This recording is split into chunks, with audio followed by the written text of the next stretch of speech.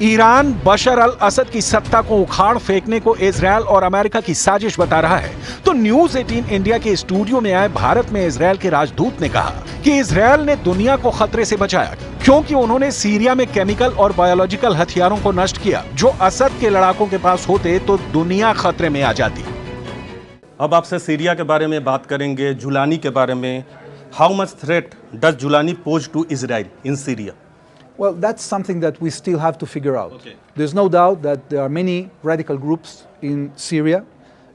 Syria for many years has been very dangerous towards Israel because it has been accumulating weapons of mass destruction, including chemicals. Khamenei जानते हैं कि अब Netanyahu ने Iran के साथ mind game खेलना शुरू कर दिया है। सीरिया के बाद नेतन्याहू ने खामेनेई का तख्ता पलट करने का सिग्नल दे दिया है। नेतन्याहू के सिग्नल ने ईरान में ट्रिगर दबा दिया है। खामेनेई अपने जनरलों और सलाहकारों के साथ लगातार मीटिंग पर मीटिंग कर रहे हैं।